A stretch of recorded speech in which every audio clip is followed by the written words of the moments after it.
Woo! And we're live again for another episode of Inside the Mind of. My name is 𝐶𝐞 𝐭𝐡𝐞 and we are at episode number 33. Yung topic natin ngayon, usapang HR. And habang kausap ko yung sobrang solid na guest natin ngayon, si Chris, we were talking kanina about lots of topics eh. Hindi lang yung sa mga recruitment. Nakita ko medyo malakas yung emotions connected sa word na resign or resignation. So kaya parang taga lang, magandang pag-usapan to ngayon. And then it's funny that a lot of friends na nung pinost ko yung poster kanina have message, Ken, I like the topic kasi magre-resign ako. Ano ba yung mga ways na pwede kong gawin para makapag-resign ng maayos? Yung mga back pay, etc. Yung mga gusto mag-awol. Tara, pag-usapan natin to. Pero, importante dito, syempre, kwentuhan tayo eh. So, comment kayo dito, situations ninyo. If you feel the need to talagang share your story, message or comment lang kayo dito. Kasi kami ni Chris, we'd be glad to actually work with you. And sobra experience ito ni Chris. So, I think she could help with what you're going through. So yun, Chris, welcome. Yeah, so hi, good evening to everyone. Right now it's October, so I think people have gone through performance appraisal. So ayaw nila mag-resign ngayon kasi pagkatapos ng performance appraisal, they're going to get kung maganda yung performance nila, may increases sila. Okay, so it might not be a nice time to resign, but I've been going through the forums also, and then meron naman just this evening merong ina-advisean mag-resign kasi pangit daw yung ugali ng boss niya. So that can be a reason for resigning. So when people don't feel that they're growing or maybe they're experiencing some hardship in the company, they are thinking of resignation. So all these years, I've been dealing with people who want to resign. Okay, meron yung every month gusto mag-resign. Grabe, no? Every month. Well, meron nga every day gusto mag-resign eh. I mean, ako nung nasa work pa ako, sobrang yung mga kasama ko, araw-araw, di ba, katabi mo, tol, gusto ko na mag-resign. Bukas yun, tol, bro, gusto ko na mag-resign. Kaya sunod-sunod eh. Pero Chris, before we move forward with our topics, syempre, our friends are still pa-join in sila. We're sharing it now. Tell us muna, I mean, kamusta? How are you today? How's your day? Well, actually, I actually have a boring month, okay, because I just recovered from surgery. I had a major surgery, so I'm just homebound, okay, but I'm doing stuff from home because I have internet naman. So, yeah, and I'm still also very active in the HR forums kasi yeah, solid nga eh. So, yon. So,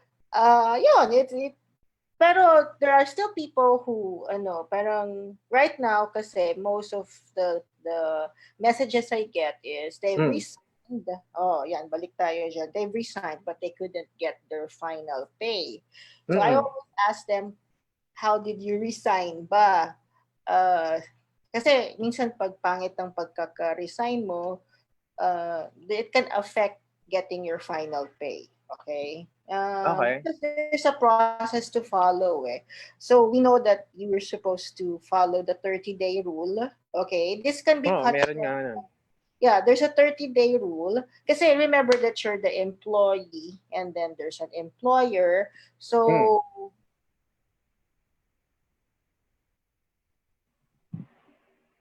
it's up to don't employer the reason. Okay? Okay.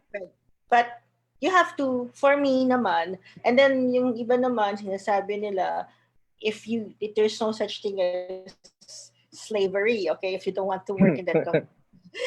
Mag-resign ka. Resign ka, ayoko na.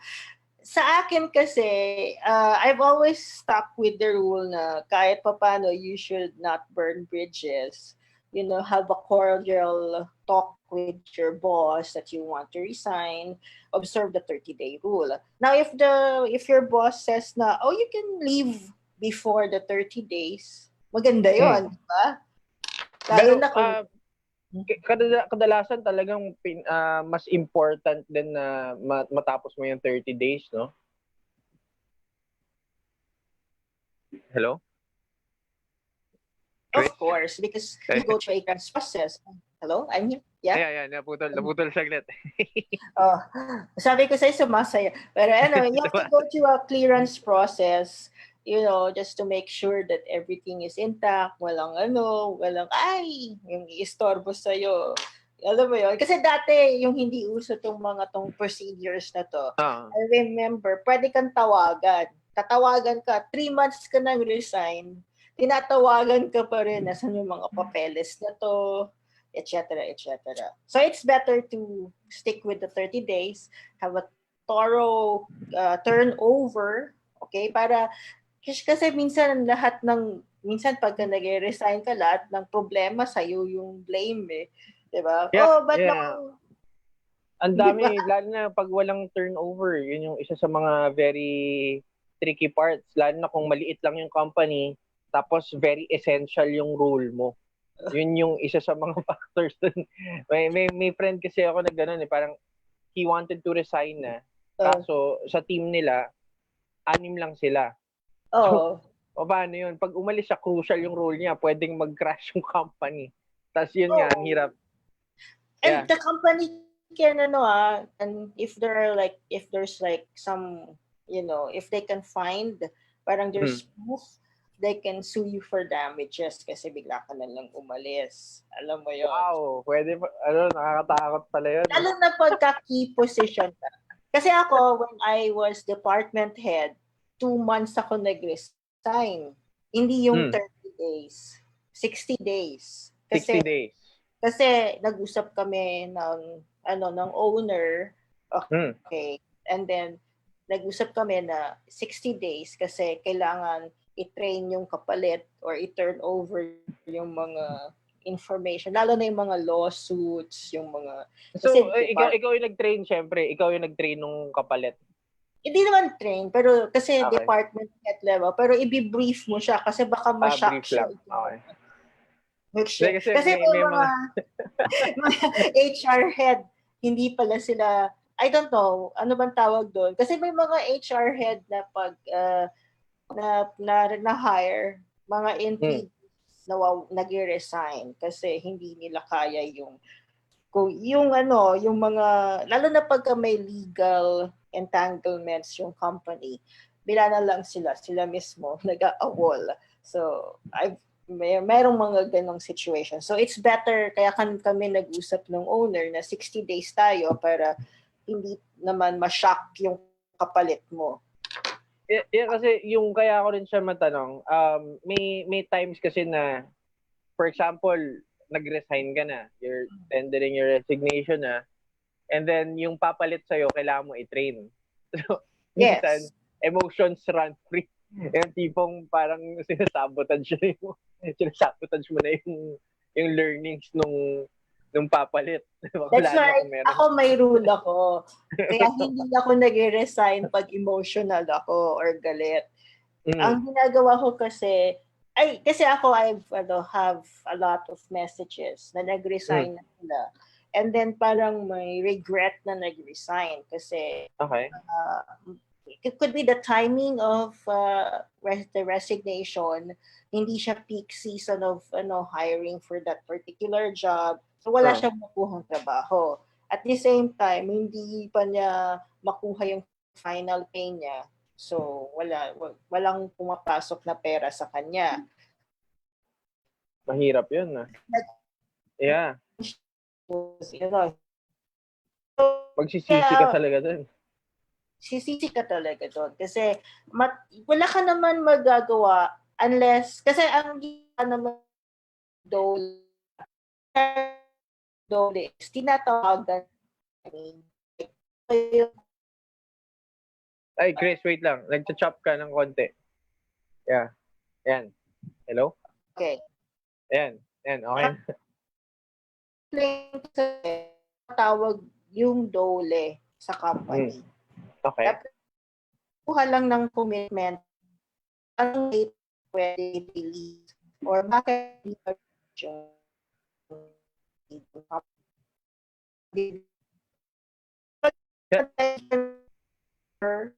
Wait, Chris, wait lang. Nagcha-chop yung line mo. Hello? Ayan, wait lang natin. Babalik din yan. Sumasayo yung internet eh. Babalik din yan.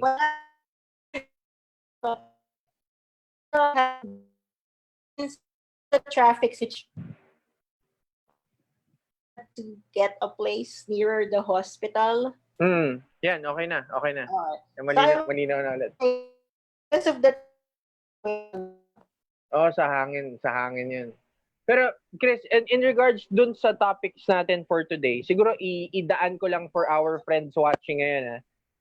So guys, okay. Actually, marami akong habang nag-uusap kami kanina ni Chris, syempre we're talking about what we can help you with tonight, 'di ba? And ang dami kasi yung una, syempre mga pinag-uusapan namin, mga resignation lang. Hindi lang resignation, ang topic nga natin mainly is burnout eh. Di ba?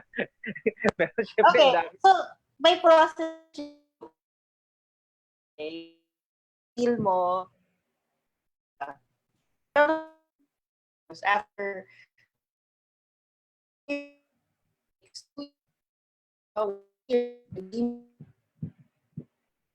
may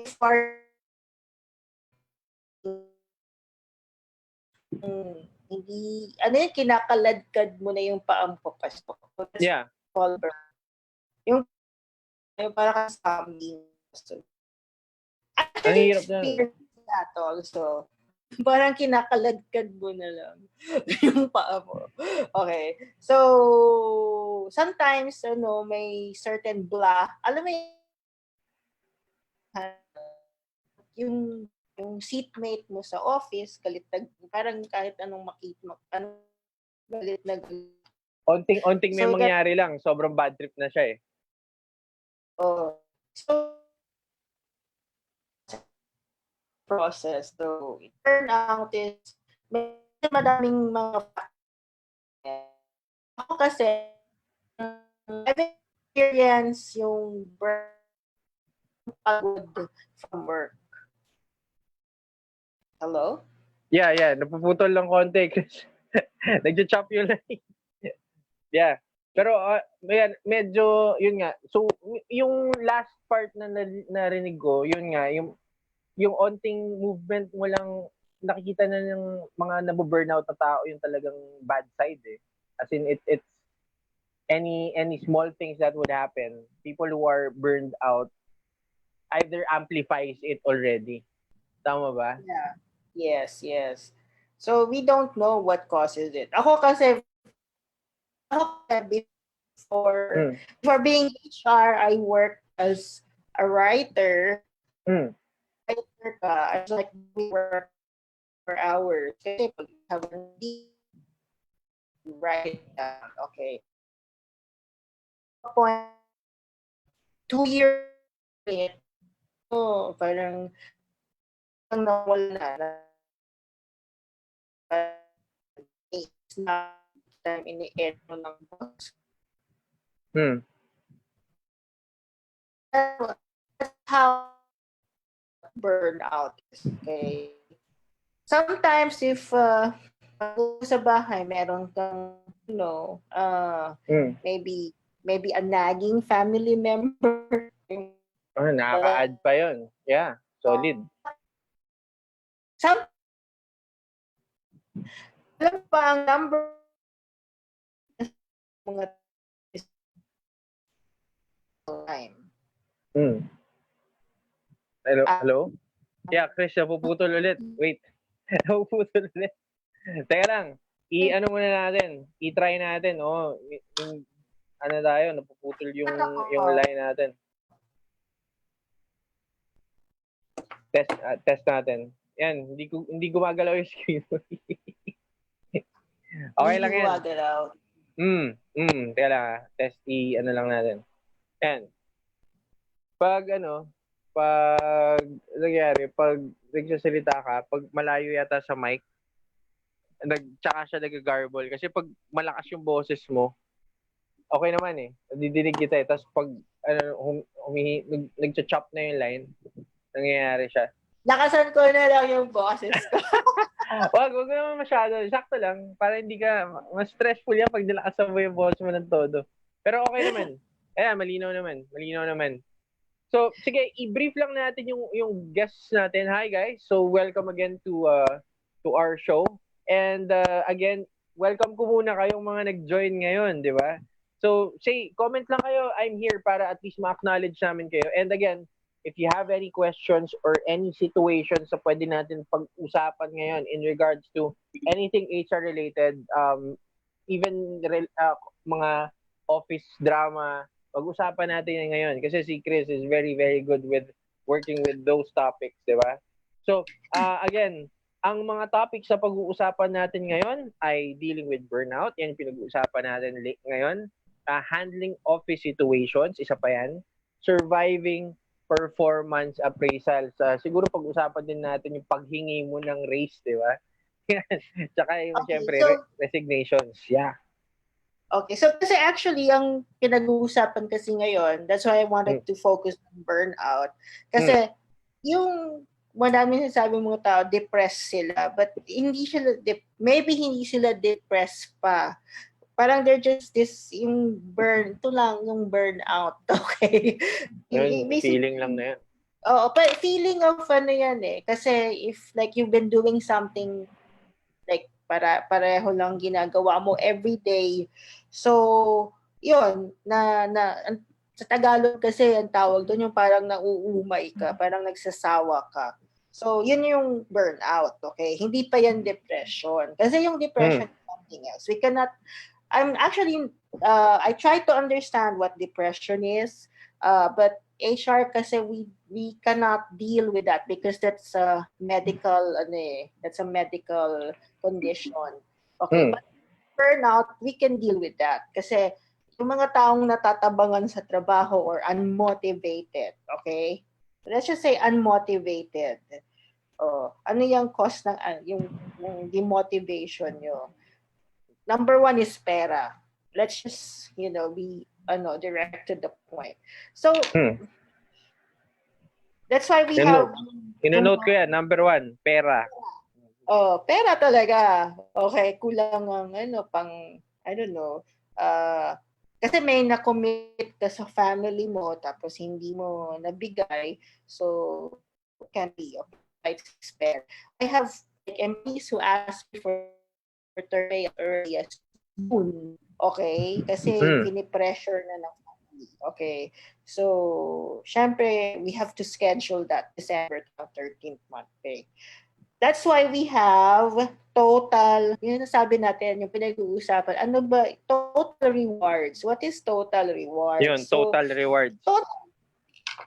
So, in simple terms, para ma-motivate yung mga employees, we have HR, the practice of HR has evolved into total rewards na sinasabi. Ano to?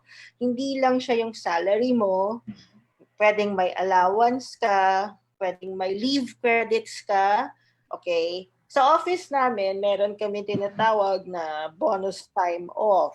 Kasi minsan, bonus time off. Yung bonus time off, which means na hindi na yan binabawas sa leave credits mo. Kasi may nagkataon na yung offshore client namin, holiday sa kanila. So, hindi na namin sila pinapapasok. Okay? Oo. Kasi we conserve on electricity. Kasi pagka nagpapasok ko ng tao, consume din ng electricity. So, that's a good point. Oo nga, no? So, hindi na kami, so we've decided to name that bonus time off. Okay? Para feeling naman nila, hindi yun na-deduct. In other companies kasi, pagka ganon, dinideduct pa sa leave credits. Kami hindi na nag-deduct sa ganon. Kasi hindi naman by principle, hindi naman kasalanan or hindi naman si employee nag-decide na walang pasok or hindi pumasok. Kami naman. So, it's just like respecting, diba, yung, yung employee. Kasi, paano naman ang magagawa niya kung kami yung nag-manage natin. Then we also have, yung mga yoga. Okay? Mga yoga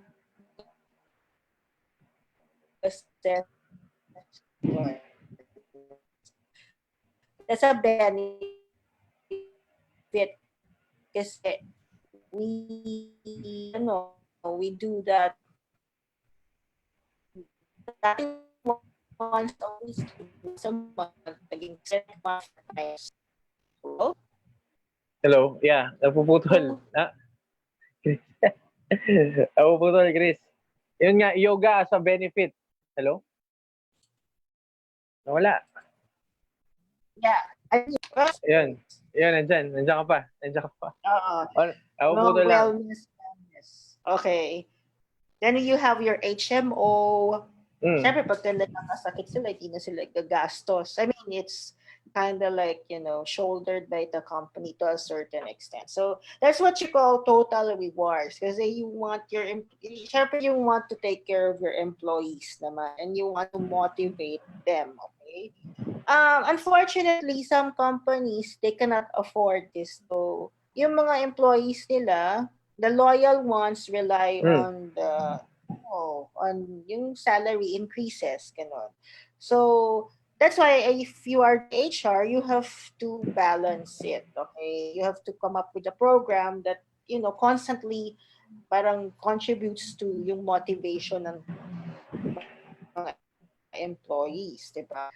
Government, naman, conducive na inviting naman na pumasok yung mga employees. So, that's why I always say it's two-way. Okay? Employees work and the company takes care of them to a certain extent. So, that's two-way. Yun. So, very, very important nga yun kasi syempre kung one-sided lang, parang kawawa yun. Kasi there are lots of, I have some friends na sobrang parang feeling nila sobrang kawawa sila dahil sobrang pro-company yung company nila and they feel bad about it but they have to work for money. So, they're stuck. Mga ganun. Hello? Yeah, Chris. Hello? Ayun. Well, swerte na nga ngayon because I'm here. Yes. So, nowadays, swerte na nga. Okay. So, hello? Yeah, I'm here. Yeah, sige. Hello? Okay, swerte na nga ngayon. Kasi kahit papano, because of yung mga forums na ganito, I mean, the practice, parang hindi lang mga HR practitioners ang parang naging savvy sa people management. Even owners, they try to, they have, I heard somebody have to leave yung from my heart because magandang araw. So, na ngayon, okay? But I started working, kaya ako ulit na college. So, may mga questions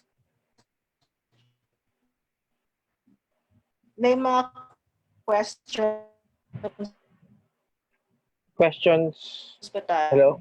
Wala pa naman, Chris. Wala pa naman. Kasi right now, it's October.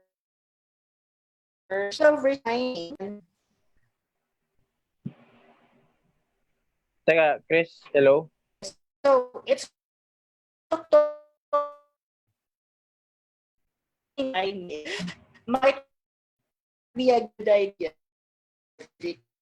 Yung time,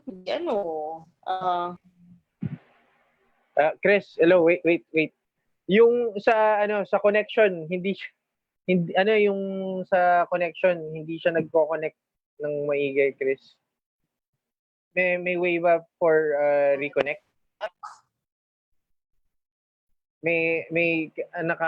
can you reconnect Okay. the internet? Yeah. Nagcha-chop yung sa connection saglit eh. Okay. You Yeah. connect. Okay. Okay lang naman.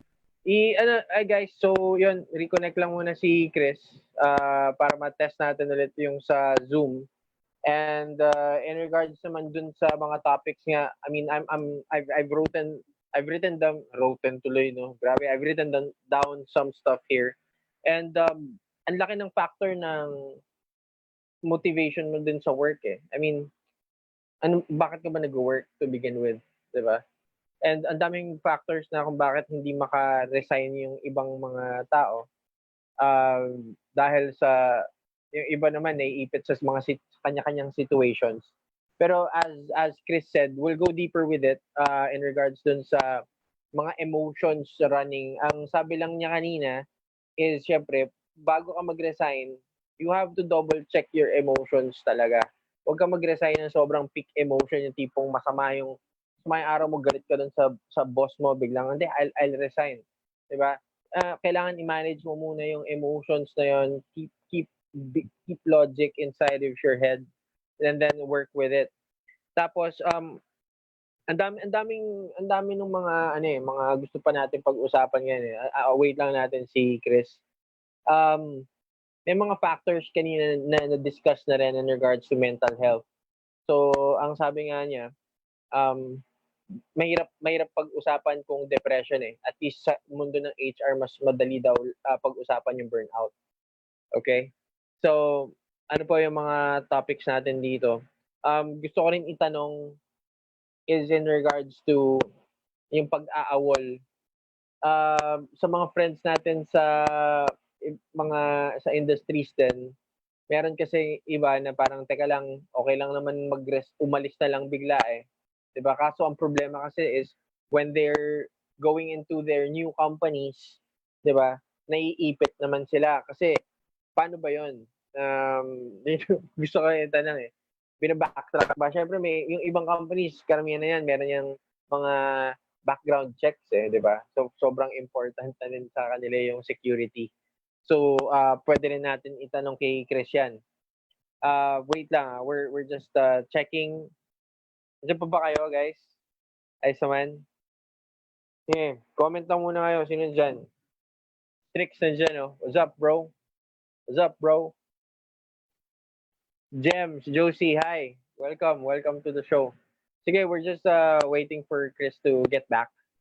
And while we're waiting, uh, ano po yung mga pwede natin pag-usapan ngayon? So, back pay, isa yan.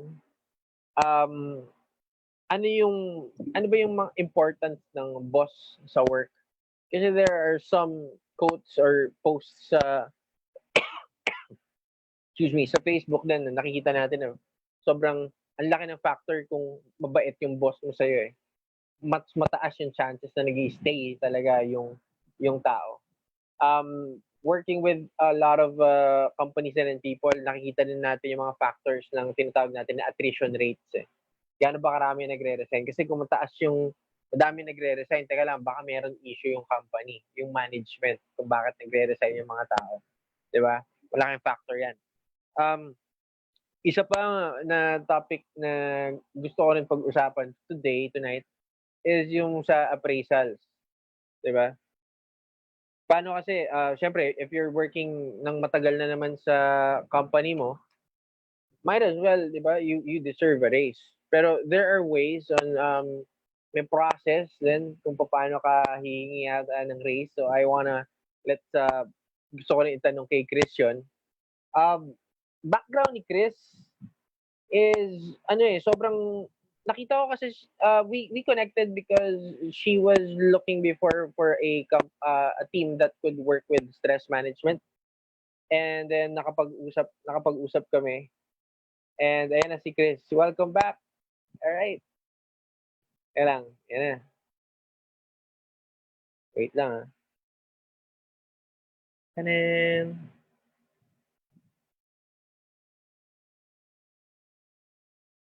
Ayun. Diyan na si Chris. Reconnect. So, yun nga. So, yun. Doon kami nagkakilala ni Chris. And then, naging friends namin noon. Ayan, Chris, welcome again. Yan lang. Connecting pa. Okay. Web conference app ng Zoom. Sobrang sulit. So, gamit na gamit. Di ba? Wait. Connecting pa.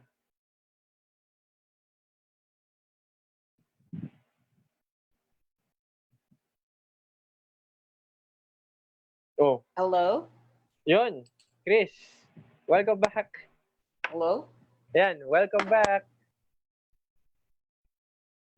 Okay na?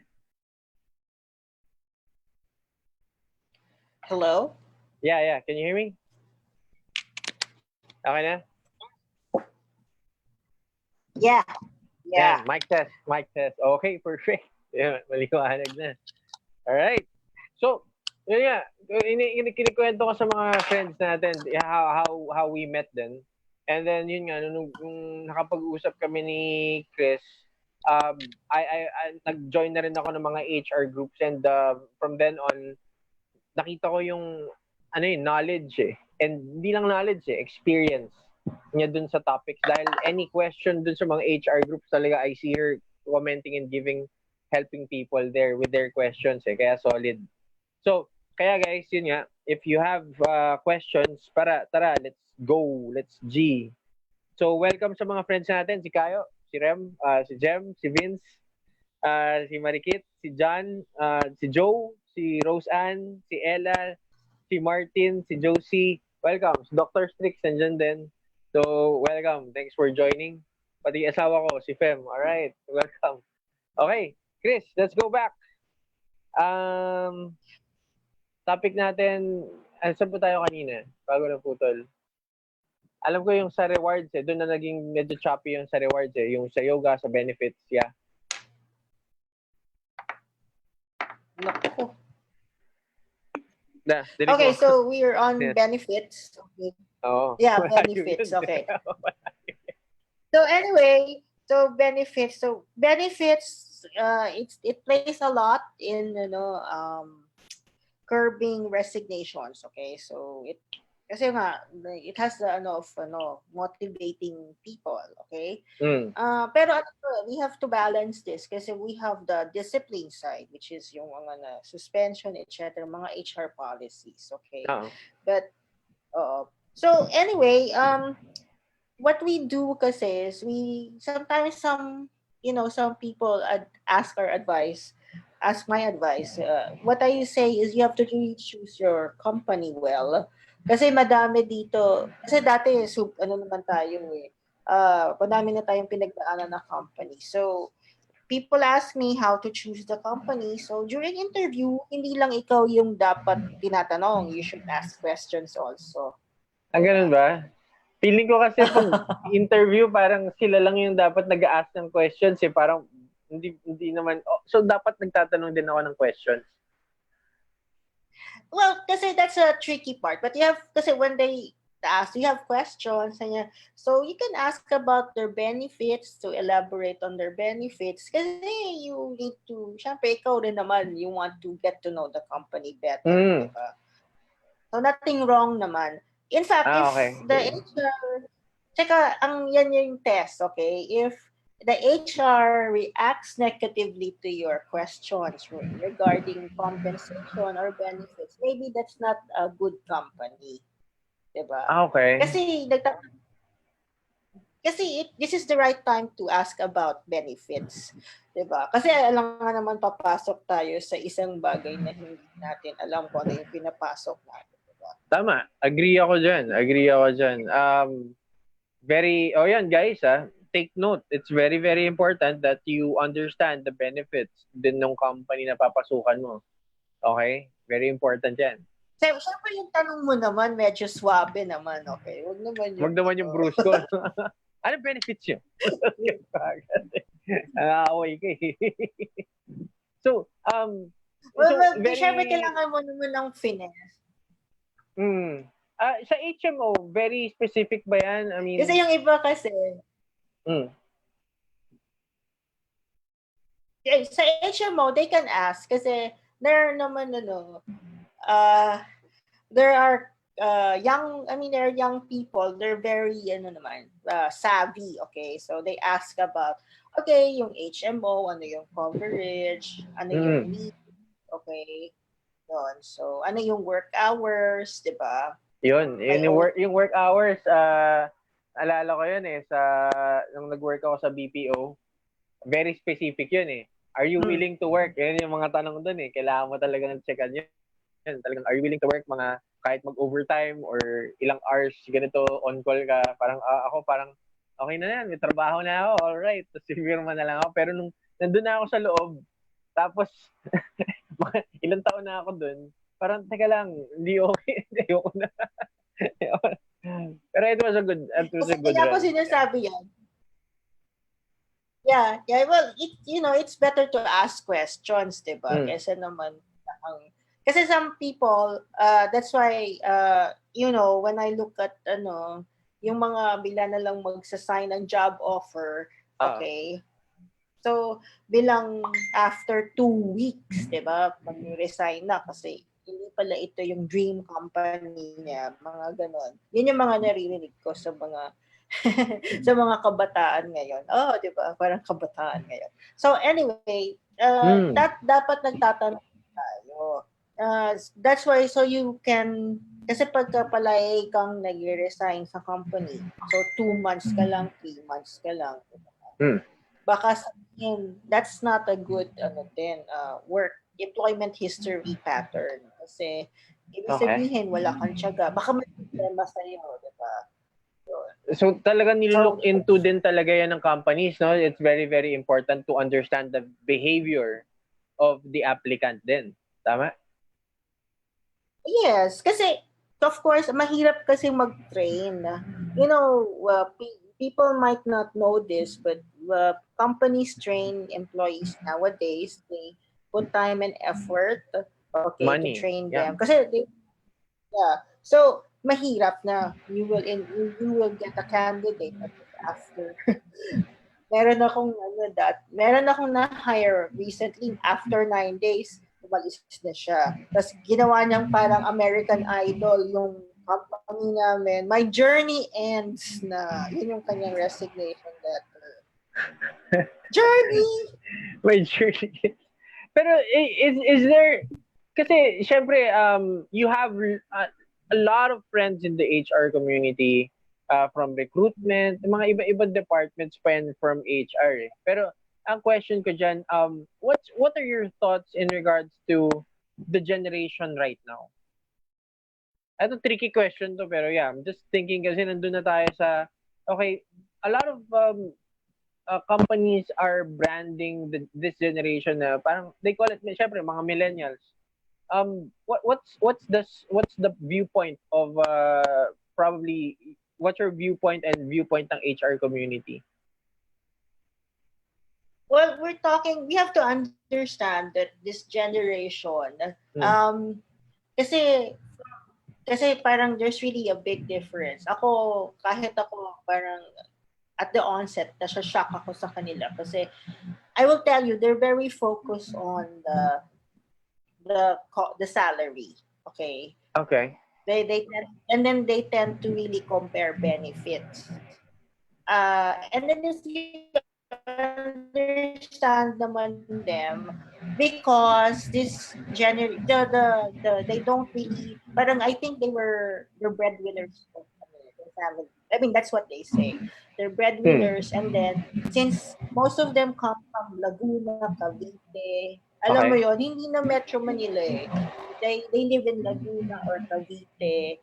So they're renting a place near the office. So talagang they're counting everything.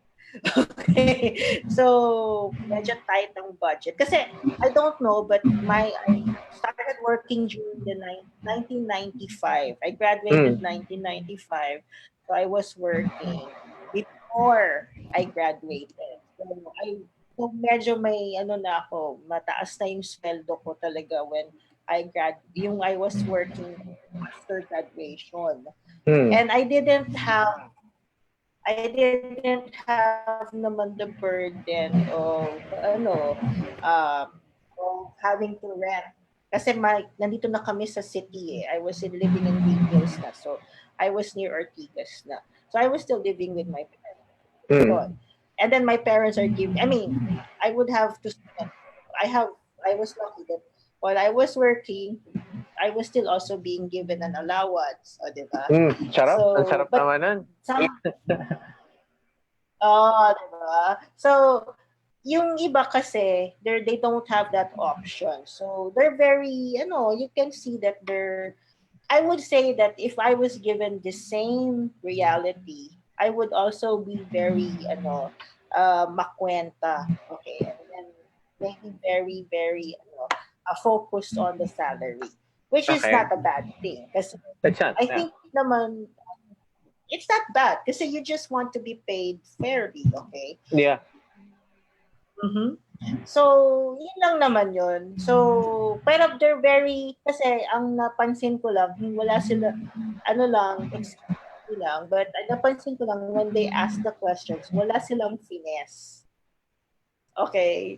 Like, how much? May Yung ganun parang ba? hindi nila.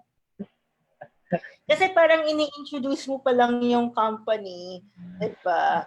Since nasa utak nila yun siguro, bilang hindi nila alam kung paano i-segue. So, that's why sometimes when somebody asks me to coach them, kasi I'm a communication coach, nuturuan ko sila kung paano itanong yun. Okay? Yeah, yung medyo may finesse naman. Kasi nag-i-introduce ka ng company, bilang they have, also, why are you quiet? We have questions. Bilang, ano po ba yung sahod? Ganun kaagad.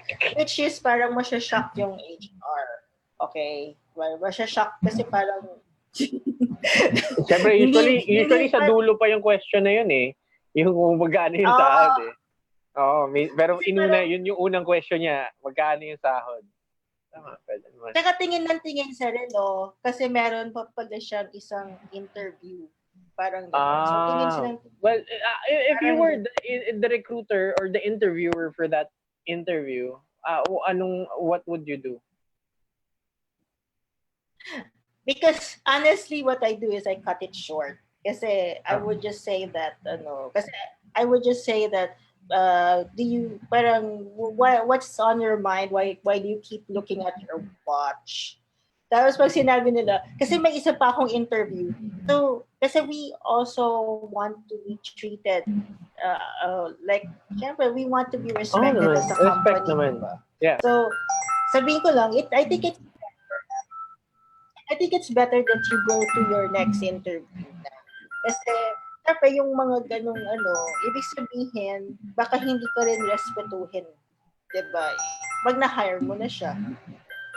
Yeah, it's a big so, factor for behavior din. Hindi ko na talaga yan. Yung sa... May kasi parang, medyo bastos. Kasi nakabastos. Hello? Kaya malaking factor yung talaga sa communication din eh. So guys, Hello? yung pag may kausap kayo ng mga... Pag nagpupunta ka sa mga interview, very practice also, intindihin nyo rin na tao rin yung kausap nyo, di ba? Always put respect and understand also when to ask the right questions. Actually, okay lang naman. Napag-usapan naman namin ni Chris na swabe naman kahit pagtanong ka ng sweldo kahit simula pa lang naman nung interview mo. Ay, problema doon. As long as, of course, you take in consideration also respect din. You could ask nicely. Pero kung yung sa kwento nga ni Chris na parang magkano sweldo, parang abrupt eh, di ba? So, malaking chance talaga hindi ka matanggap. Lalo na yung body language. Again, if you are sending a body language na nagmamadali ka. Ako kasi... Yeah? Hello, Chris? Wala si Chris. Yan, Chris. Diyan nga. Excuse me. Hello? Putol ulit. Wait lang natin si Chris. Kakabalik. Pero, yun. Oh, So, yeah. yun yung mga, yan, Chris. Welcome back. Yeah, Okay na. tsaka alam mo, hindi ako nagpapakilala na HR. Hello? Hello? Yeah. Okay na. Oh,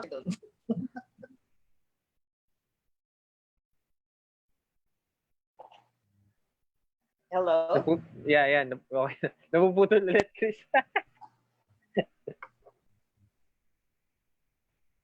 Sige, mahanap Ano natin daw yung wala daw timpla niyan. overtime. Walang overtime yung HR? Ha? Walang overtime yung internet. Kaya, Oo. sorry. Ganun yun. Okay lang yan. We're just having fun here. Okay naman. Pero ano yung sabi mo kanina? Hindi ka pa nagpapakilala. Hindi ako nagpapakilala na HR head. Basta mag-i-interview lang ako. Recruitment. Parang. Dumadaan lang ako. Huwag niyo akong pansinin. Di ba? Oo naman. Well, kung magaling sila mag-research, makikilala ka. Kasi ako nung nag-apply ako nun years back, naturo sa akin well, not just my parents, kasi may friend din ako ng mga recruiter and interviewer. Sabi nila, make sure that you research yung mga tao dun sa company rin. Hindi lang yung company na makita mo sa internet, 'di ba? Also research kung sino yung president, yung VP, because those are talking points din eh. So ako todo research ako, kaya nung nakausap ko yung VP, medyo parang I've read about you.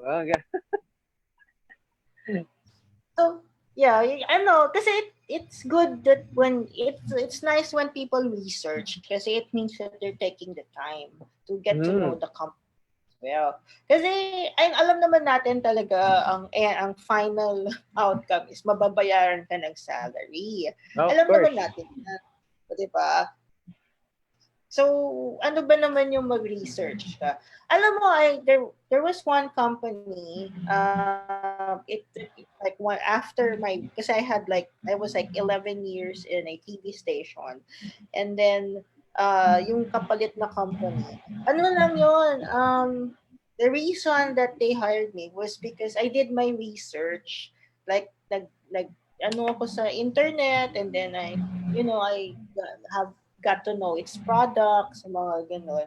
And ayaw pa nga sa akin yung director, except for the president of that company. So, kasi nga, nag-research ako. Parang alam ko yung mga products nila, alam ko yung history nila, ganun. Siyempre yung mga HR. Oo. Tsaka wag kang kasi naka-advertise naman siguro yung salary range.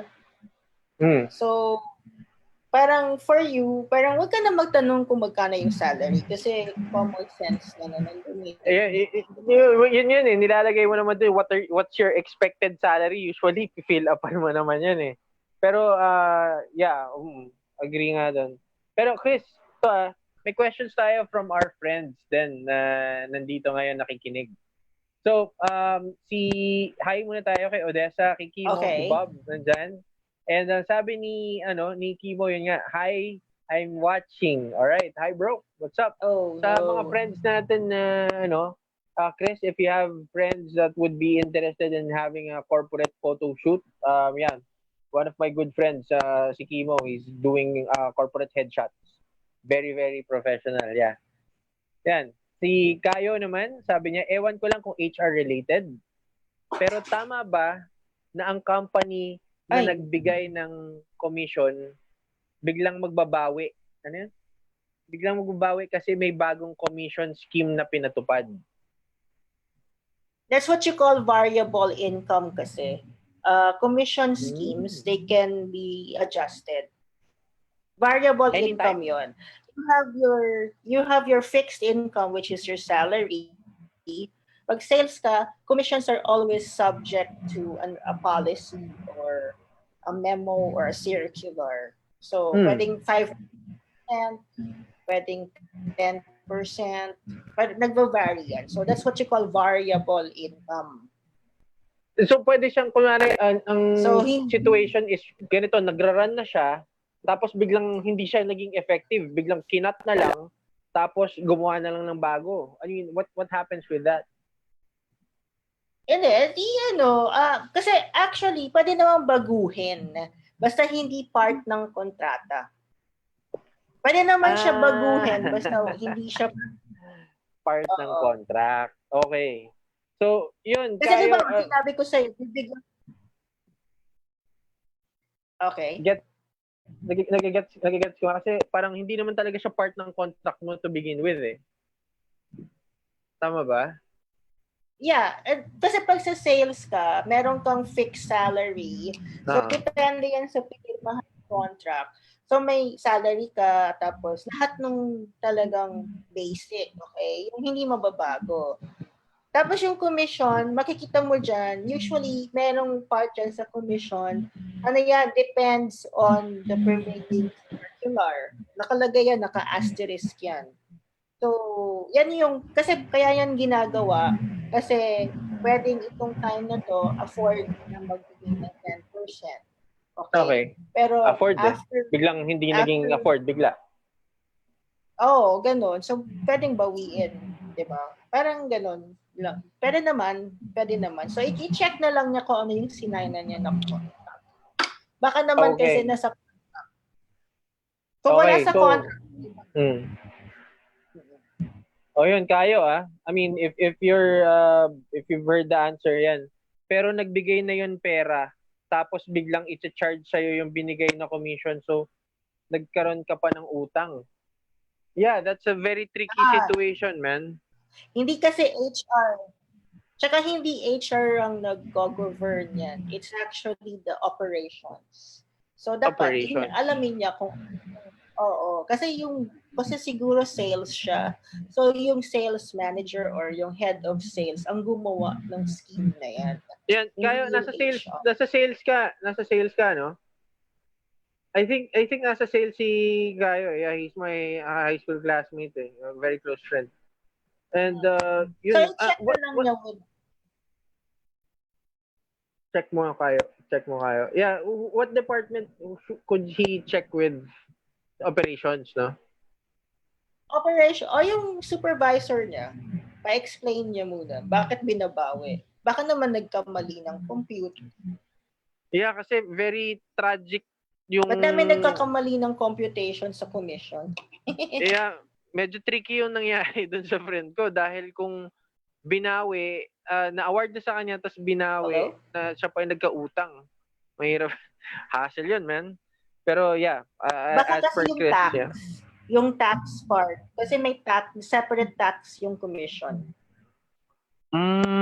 So baka nasobrang bigay sa kanya. Tapos na-realize nila na mali yung tax table na na-apply. So binabawi.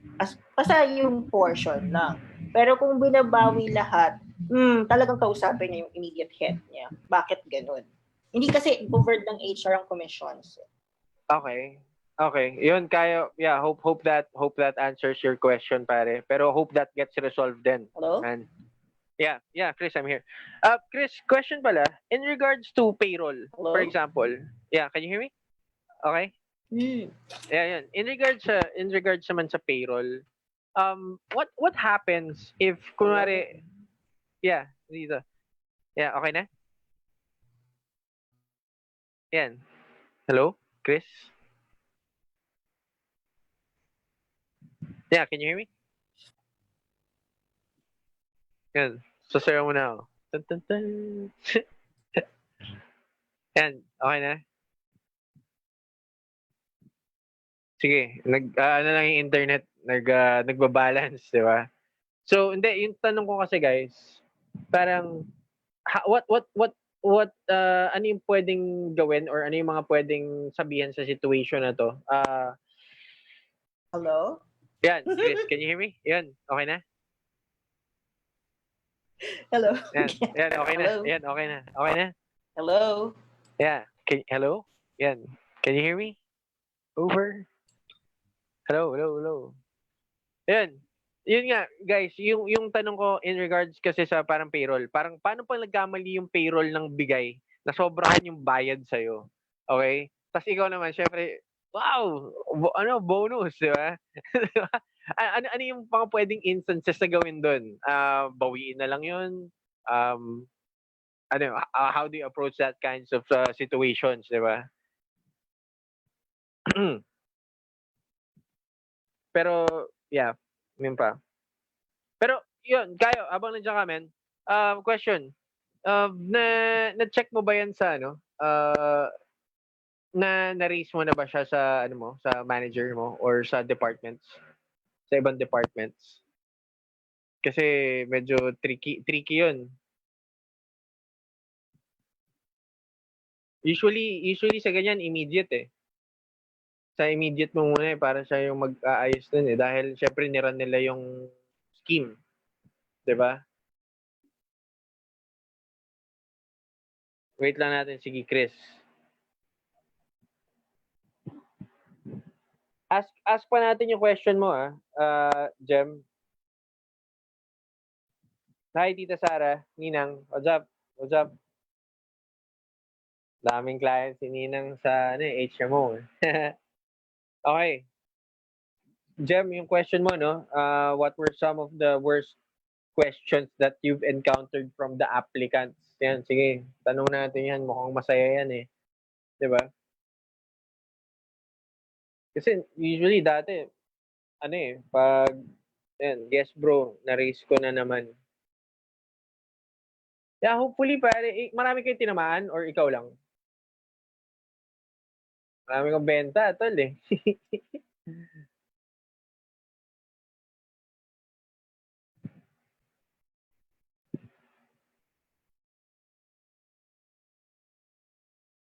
Yeah, malaking factor din talaga na may support ka kahit papaano. Nalalaman ba ng HR recruiter kung tama yung dinedeclare mong existing salary mo? Yan, tanong natin yan. Tinanong ko yan doon sa isa kong friend eh. Pero antayin mo natin yung sagot ni Chris dyan. Oo, kasi ano eh, 'di ba? Aantayin ba yung background check? Tsaka gusto yung in regards naman sa pag nag-a-apply ka, kunwari meron kang pagitan. Ano ba, tina-track ba 'yun sa SSS? 'Di ba? Yung kunwari may mga nag-awol, "Oh, wala pa akong existing work," pero yung unang dalawang company niya kasi nag-awol siya. So, hindi niya dineclare, 'di ba? Pero kahit paano may track 'yun sa SSS eh. May track 'yun eh, 'di ba? May experience ako dati nung naging triple A yung sweldo ko. Kala ko performance bonus. Then negative, winidraw mo lahat kaagad. Wise ka, man. Kaso wala ka ng sweldo na next month, di ba? Yun lang yung nangyari.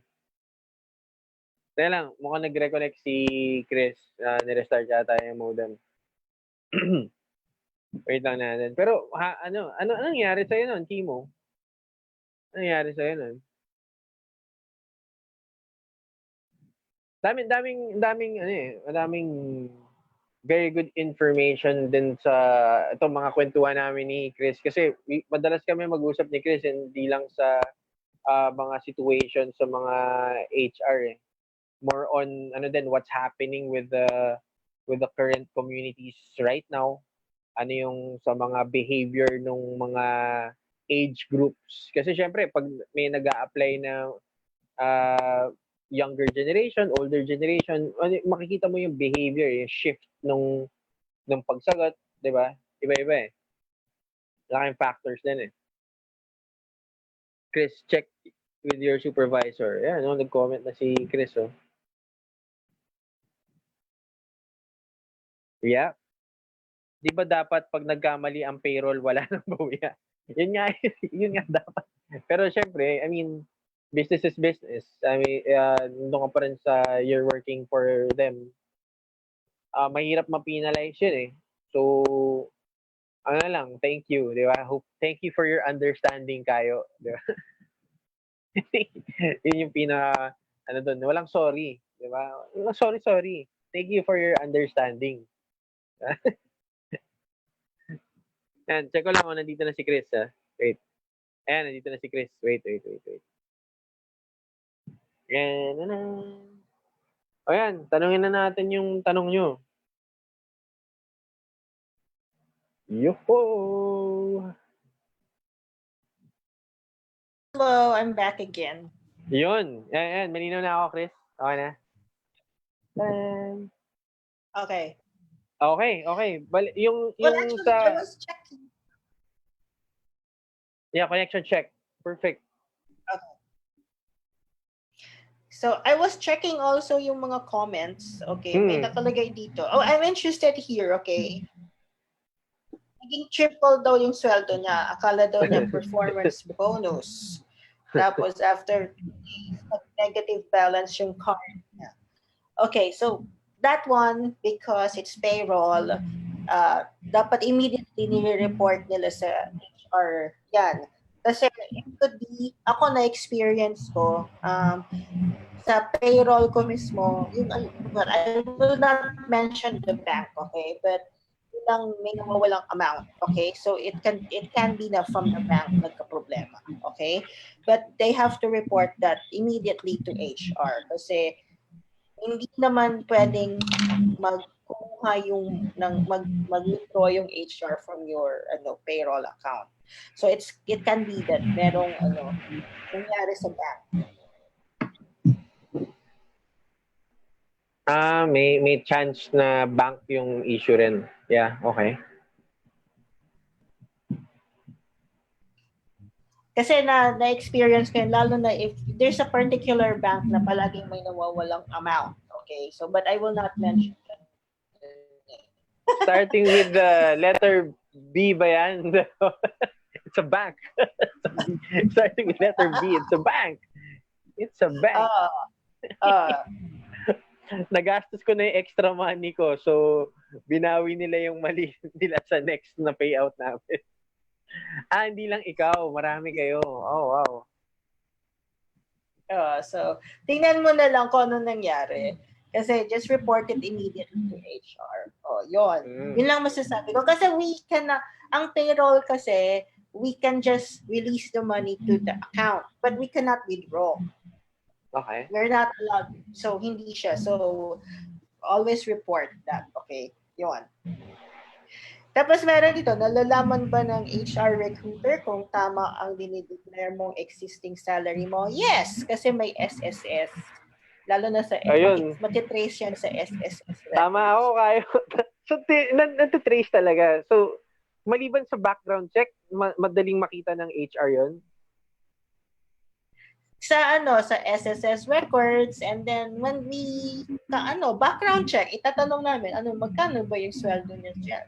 Tsaka sa COE, pwede rin. Oh, okay. Yun. So, nalalaman naman. Kita. So, yung mga nag-aawol, yun nga yung explanation ko kanina eh. So, meron akong friend, nag-awol siya 2 beses. And then, nag-apply siya dun sa bagong company, hindi na niya kinount yung unang 2. So, ano yung sanctions doon? Kasi parang falsification of records na yun eh. Depende naman kasi yun. Depende naman. Kasi, let's look at it this way. Okay, kung nag-awol siya, hindi ko siya tatanggapin. Kasi nag-awol na siya. Okay, yun. Pero may mga ibang companies, mga BPOs, tinitingnan pa, may certain BPOs, tinitingnan nila yung performance. Yeah. Tama. Kasi, volume hiring. Okay, so, yun. Kailangan eh. Madaming reasons for, Ako kasi, hindi talaga ako pagka nakita ko na awol, hindi ko na siya hinahire. Kasi baka mag-awol din sa amin. Pero, okay. Ayun, ingat kayo ha. Ingat kayo. Mag-ingat kayo. Ingat kayo kay Chris. Madali lang naman. Ako, I would rather naman na honest yung tao. Sabihin na lang niya nag-awol siya. Oo. Mas malaki pa yung chance na matanggap ka. Parang may point. Oo. May points yun kasi. I mean, kasi may mga, never ako nag-awol. Okay? Kasi natatakot ako na, kasi natatakot ako na, syempre malalaman niya, tapos mapapahiya lang ako, I will be forced to resign. Alam mo yun? So, yun, diba? So, hindi ako nag-aawol. Kahit nung bata ako, hindi ako nag-aawol.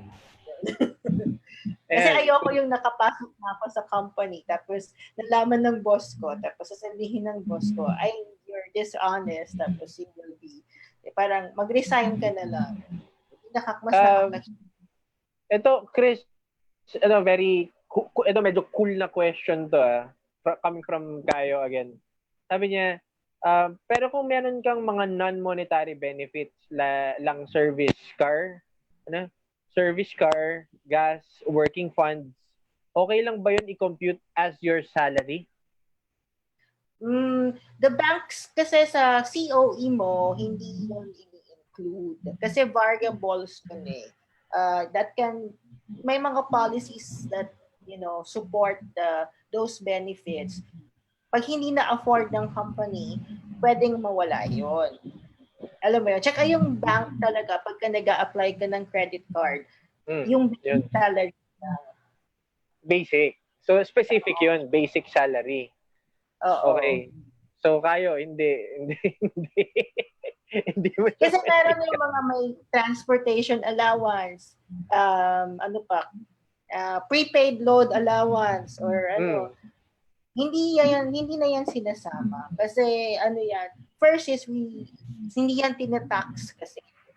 Okay. Counted siya as allowance, bro. Okay. Oo. So, pag nag-declare ka ng previous salary mo, hindi counted yon. Ang previous salary mo is yung basic salary mo pa rin. Basic salary. Okay. And then, yung mga commission, that's like, that's tax kasi. So, pwedeng mong isabihin yun.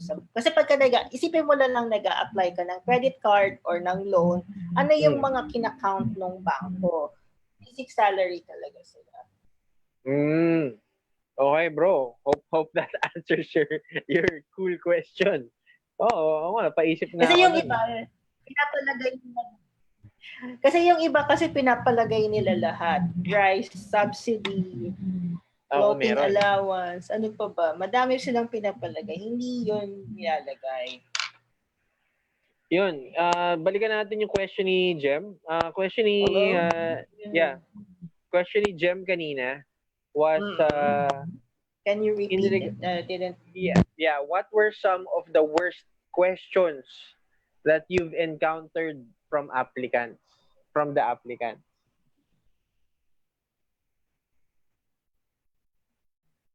Hello? What's the worst question? Wala namang really worst. Yung nakaka-shock lang, like, ma'am, kailan ako, bakit hindi ako, kasi like somebody applied for 30, parang they wanted 30,000. New grad to ha. This is a true story. Somebody applied, okay, but nakita ko naman na the person went to a good school. Okay, pero nakita ko, ang 30,000 kaagad yung nilagay niyang starting salary. Pero nakita ko naman na may potential siya. So I said that we can hire you, but we cannot give you the salary this level. Starting from scratch talaga. So ang tanong niya yatanong niya kung poor daw yung company. Parang ang phrasing niya, is this company poor? Yun. So, parang si Cristina. mabuti na lang meron akong good manners and right conduct. Yung gano'n. But this person came from one of the exclusive schools, okay? That's why, medyo na-disappoint din ako sa kanya. Ngayon yung tinanong niya, is this company poor? Wow. Is this company poor? Hard. With the accent, is this company poor? Okay, but that happened. Okay, so hindi ako nag-invento dyan. Siguro ito may question pa hope that answers your question, Jem. And if you have another question, tara, kwentuhan lang naman tayo. Let's open yun na yung questions nyo. Yun, follow up ni Kayo, guaranteed bonuses ba pwedeng isama? It's a bonus. So a bonus is defined as when you perform work. Variable siya, bro. So hindi pwede siya isama. Okay. So it's really basic salary, and then if you're getting a commission, and then maybe if you have like some de minimis benefits that are constant, yung talagang 1 year na sa'yo. Tapos makapapakita mo sa payslip na pasok siya sa'yo. So, yun yung pwede mong sabihin na yan yung compensation mo. Ayun, it depends if you're being asked in an interview kung ano yung mga natatanggap mo. So, you have to elaborate on your compensation package. Yun, pwede mong sabihin yun. Pero if you're applying for a loan or a credit card, you cannot say that. Kasi, yung term ni Kayo kasi dyan, Chris, is guaranteed eh. So kung pero kasi tingnan natin guaranteed bonuses eh. May word talaga siyang guaranteed eh. So hindi talaga siya kahit pero kailangan niya magbenta. Ano ba yung guaranteed pag nagbenta siya may commission siya? I-clear lang natin Kayo. I'll give you like an example. There was like a company that I went. Hello? Yeah, I'm here. Yeah. Yeah. Chris, go lang. Okay. Ken, it's like this. Okay, bonuses is really even if kasi marketing approach yan, guaranteed bonuses, okay? Pero performance bonus, kasi bonuses are given when it's like when the company can afford it, we can give it. But if we cannot afford it anymore, it can be taken away. Or if you do not perform, it can be taken away. So that's not a constant. What's really a constant is the salary.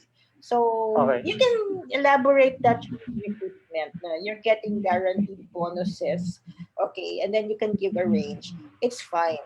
Kasi depending kung ano yung purpose mo. If you want to be parang attractive to the recruiter or nagpapataas ka ng presyo sa recruiter, you can elaborate on that. That's valid. Pero kung yun nga, maglo-loan ka sa bangko or kukuha ka ng credit card, hindi yan kasama. Yun lang yun. So, depende sa paggagamitan. Okay. O yan, Kayo Pwede mong i-elaborate, bro. Pwede mong i-elaborate. So, nakadepende pa rin sa paggagamitan mo. Man. Ayun. Tapos, question ni Kimo. Miss Chris, ano po ang pinaka-stressful para sa iyo? Dealing with multiple employees with payroll issues or dealing with internal company problems? And how do you manage stressful situations? Yan.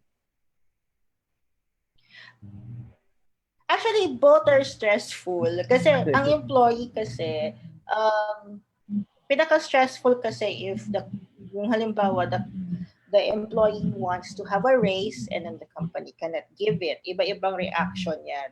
Okay? Hindi mo makokontrol. So stressful yan kasi you have to explain to the employee why the increase cannot be given. But you have to explain it in such a way na hindi siya mag-resign. Diba? Yun. Yung company issues, hindi naman palaging involved ang HR dyan. Kasi merong operations, merong HR work. Okay? Kung HR operations, for example, nagkulang, hindi na-deposit yung sweldo on time, so sa HR yan. Okay? Pagka iba naman nag-away si ganito, nag-away ka, pabayaan mo na yan kasi hindi ka na involved dyan. Unless they're going to be disciplined or fired. Okay, so that's how I deal with it. Parang if I don't really need in that situation, I don't really need to be involved, I just don't get involved. Okay, bayaan mo sila. If they can work it out without serving memos, then better, okay? Kasi nagbati na lang sila. Basta, diba? ba? Pero kung kailangan ka pa, mahirap yan. Kasi ibig sabihin, ayaw na nilang makipagpate. Gusto na nilang may ma-fire. Gusto na nilang may ma-terminate. So, yun. What I do, lately, I've been telling my fellow HRs to just take care of, just manage the stress level. Kasi talagang stressful ang HR. Kasi you're asked to mediate between two people, between management and employees, between two managers na nag-aaway, between two employees na nag-aaway, diba? Sometimes yung owner hindi makulit, ayaw makinig, so mga ganyan. So it's really a stressful job. So how do you manage stress? So have an outlet, have a hobby, exercise, ayun. Take care of yourself. Attend ka kay chemo, attend ka kay Dr. Strix Toledo ng mga mindfulness niya. Diba? Have a love life. Yan yung mga sinasabi ko, magka-love life ka. Wala kang love life, magka-love life ka. Wala kang sex life, sex life. Kaya cranky. yun eh. Pero siguro to give an answer naman din sa how to manage stressful situations. Una, yun nga eh, you could take a step back always. Kung nandun ka na sa sobrang na-stress ka na, kung natutunan ko lang to sa mga friends ko, sa mga mentors ko, you watched Iron Man, di ba? Kung yung si Jarvis, pag gumagawa siya si Tony Stark, pag may ginagawa siya, di ba? Parang nag-step back siya. Tapos nakikita na niya lahat ng parts, di ba? Pwede mo kasi gawin yun eh. So kung nandun ka na, nafe-feel mo na yung stress, teka lang, atras ka muna, tingnan mo muna yung mga stress na yun, ano yung nagtitrigger ng stress na yun. And then you could just watch it or make it an event. Panoorin mo lang kung ano nangyayari. Kasi most of the time, yung mga bagay na nagpapastress sa atin, hindi pa yun dapat sa atin talaga eh. We're worrying about other people.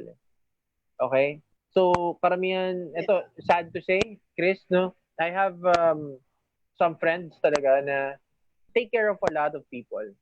Nasa therapy field, doctor, di ba? Lawyers, attorney, HR din, mga mentors, gurus, and they give a lot to other people to the point na minsan nakakausap ko sila na sobrang stress na because it's not their problem, but they make it their problem. Yeah. Yun. That's one thing. Well, that was my style before kasi nung medyo bata ako, yung medyo new ako sa HR.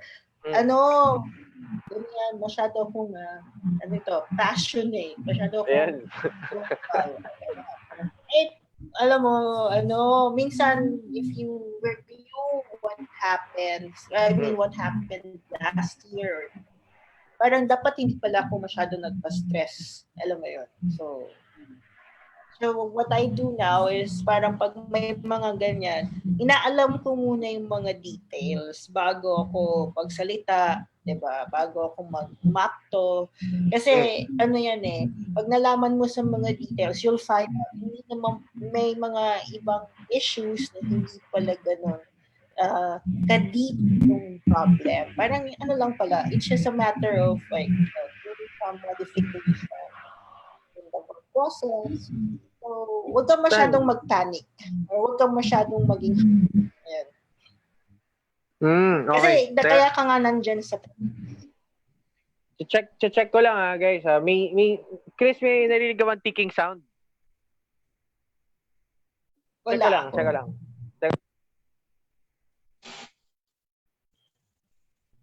Meron pa ba?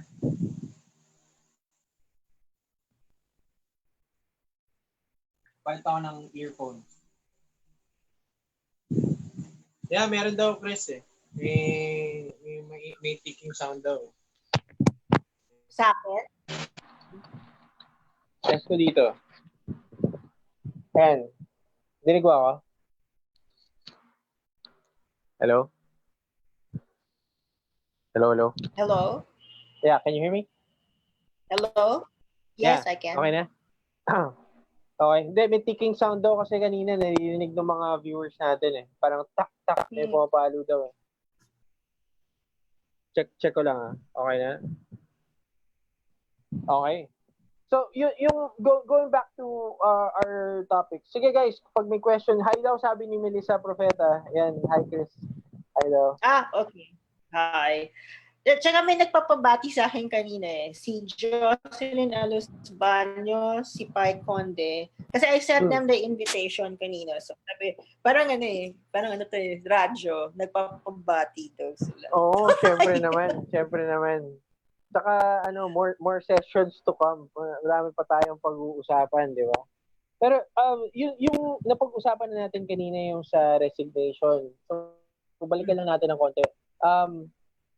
In regards to resignation, what are your pointers or tips sa mga kaibigan natin na nagko-contemplate or nag-iisip na mag-resign?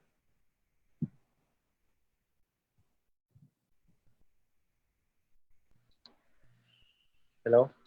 Well, okay, I'm here. So, tips on, when you want to resign, okay, alam mo, naisip mo mag-resign, papagalitan ka, huwag mong gagawin yon. Step back, okay? Do not write or do anything when you're emotional. Kasi that's not the best thing for you, okay? Just step back, okay? Kalma ka muna, pag-isipan mo. Okay, if you really want to leave the company, you have to plan your resignation. Okay, kasi alam natin may process yan. But personally, it's really about like being able to have like some funds, okay, to spend when you're still waiting for a job. So I would suggest talaga that you save for it, okay? Like save 6 months worth of salary. Kasi hindi mo alam. Kasi I keep on telling people to break the cycle. Okay, if you don't want this company A, you left company A, and then the next company that you should go to should be better. Kasi you'll just repeat the cycle.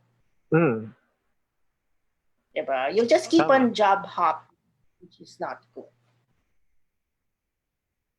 Okay. Oo. Kasi ano din yan pag nagja-job hop, sobrang, ikaw rin, napapagod ka rin doon sa job hopping. Diba? Kasi actually, ako talaga, when I started out, I was a job hopper. Kasi, parang feeling ko gusto ko mag-explore. Diba? Pero hindi rin, that's why I know that HR or recruiters really look down on people na may mga 3 months, gano'n, yung mga short employment. I know because before, when I was starting out, I was also hopping from one job to another. Yun. So, I suggested you take the time to study the company na nag-i-interview sa inyo para when you sign the job offer, it's really the company that you want to work for. Diba? Yung dun sa yeah, nandito pa. Yung question ko kasi na isa in regards sa mental health. I mean, there are lots of cases ngayon and very tricky rin. Anong may factor ba yung mental health sa pag-apply, sa pag-recruit ng tao? Madali lang naman kasi, like recruiters, I don't know, kasi when I train my recruiters, my recruitment specialists, I tell them to ask questions and be observant dun sa body language and then yung sa yung the way they talk, okay? There are a lot of ito sasabihin ko, sometimes we are able to spot mga yung parang may tendency to be depressed, okay? Kasi makikita mo naman yung opening sentence nila. First is very meek, okay? Very soft ang voice. Tapos sasabihin nila, I'm doing this for my family. Meron nga umiiyak pa yung naiiyak sila. Yung madrama. Guys, that's not a good, that's not a good way to create a good first impression. Kasi dapat hindi tayo, I'll just be blunt, okay? Dapat hindi tayo showbiz na magdrama pa tayo, okay? This is not a Okay. star search. Okay, na kailangan nyo pa ng star story. Kasi po, Okay? importante po sa akin ang Ganyan! ako ng trabaho to. Yung pamilya ko po, yung nanay ko po, nakaasa po sa akin. Ganun, no? Yeah. Ginawa ko yata yun Hindi, eh. may umiiyak talaga. Oh, Alam mo, sige. parang alam mo, for me, that's just, I'm very old school kasi. Kasi it's about creating a good, a strong impression, okay? And then if nagdadrama ka ng ganon, anong iisipin ko? Kasi ang iisipin ko is, pagka in-employ lang, paano kung bumaksak siya ng performance appraisal? Okay? Eh di lalo pa siyang iiyak kasi nandyan na siya sa company mo, tapos bumaksak siya, mati-terminate siya. O di ba, lalo pa yon, di ba? Okay. So, I know we all do this for our family. We all work for our family. So, wag naman natin gawing very, wag natin i-highlight yan, okay? I-highlight nyo yung skills nyo, yung contribution, magiging contribution nyo sa company. Okay? Pero wag tayong magdrama. Kasi napapansin ko, alam mo yung drama approach, nako, yung mga artista, mga star search dito sa, nanonood din ako, they always cry. Parang for me, ito lang, this is my personal opinion. That's, parang maybe that makes for a good angle, but you should tell people that you're a strong person, that you're admirable, okay, and then you have skills, and then whatever is thrown to you, you're capable of addressing it. So that's for me as a recruiter, okay, yun lang. Kasi napapansin ko parang nagme-merge yung entertainment, showbiz, tapos pagdating dun sa interview, iiyak na. Hindi ko, I'm not mocking these people. It's just that they have to be coached how to handle interviews. Kasi kung ganyan tayo palagi, parang hindi yan fair. Okay ba sa'yo, Chris, siguro isang setup tayo ng isang session tapos magma-mock interview lang tayo sa mga friends natin na gustong baka experience ng interview. I think that would be one Pwede. fun thing. Kasi kung para alam nila. Kasi kasi gusto nila i-inject palagi. Kasi nagmamadali sila, gusto nila itanong kagad yung salary. Alam mo, kaya ako naman natutunan yan kasi rin ako, I'm telling you, nasupalpal din ako sa interview. Kasi dati, ganyan din ako eh. Hindi ako nakikinig, obvious naman. Tapos sinabi ko, ma'am, pwede mo malaman yung salary? Kanya, bakit ka nagtatanong? Hindi ka pa ibinibigyan ng job offer. Parang ginanyan. Okay. So, supalpal ako nun, di ba? Syempre. Yeah. Syempre, lack of experience pa naman eh. Kaya, ayun yan. Oo. Tapos, I was like being interviewed by an American owner dito. That, hot na rin ako sa salary. Well, parang binara din niya ako. So, parang ngayon, natuto na akong paano mag-segue tungkol sa money matters. Okay? Kasi madaming beses na ako nabara. Well, iba-iba naman. Lalo na pag nasa business ka na naman, when you're negotiating, as much as possible, don't talk about numbers. Ang point naman nung isang person that I follow right now is never talk about numbers. You talk about value. When you talk about numbers, that's when the time that you go to a different emotion. Talk about value. Yun yung point. On your first interview, you shouldn't talk about salary. Get to know the company. When you've been shortlisted, that's when you ask about the salary. Kasi parang ka na 70%, di ba? Pero pagka first interview pa lang, ano pa yan, tinitingnan pa ng recruiter yan, kung qualified ka, may skills ka, etc. Pag inunahan mo, pwedeng ma-turn off sa'yo. And hindi yan, Okay. that's a fact, okay? So, parang the time to talk about your second, the salary or money matters is yung second interview. Kasi yung second interview, maaring yung HR head na yung humarap sa inyo. Kasi yung first interview, ano pa lang yan, yung recruitment specialist pa lang yan. May question ako, Chris. Kasi, yan, syempre, what I do is negotiation and persuasion, di ba? Yung mindset ko na ang interviewer ay tao rin. Does that work with you? Kasi sa akin, ang tinitingnan ko dyan, teka lang, I know the recruitment is a job. Mm-hmm. Behind the job is a person. Behind the person is emotions and feelings. So if I could connect to the level na I'm not just talking to the person, I'm not just talking to the recruiter, I'm talking to the person and I'm talking to their feelings, mas madali ko makukuha yung job. Tama ba yung mindset ko? Big companies kasi they train their recruitment specialists to be discerning. Talagang discerning. This is about the skills talaga. In fact, okay, I have a coach. I had a mentor. Are you familiar with yung mga ENTJ, ISTJ? Yeah, Myers-Briggs. They hire thinkers as recruitment specialists. Kasi hindi sila nadadala ng emotion. They're more of like yung facts, etc. Kasi they're the gatekeepers of the company. Parang they allow they're supposed to select amongst the resumes. So, yun. But, if you are, you're lucky that you have a feeler, yung nadadala sa emotion, pwedeng mag-work yung charm. Okay? Hello? Hello?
Change camera ako. Okay. Ayan.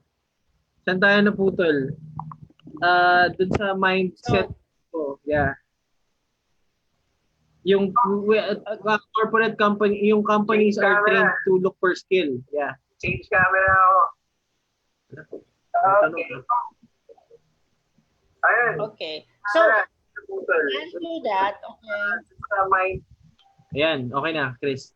Nag-double yung tunog. Okay. Okay, I'm here. Hello. Yeah, can hear you.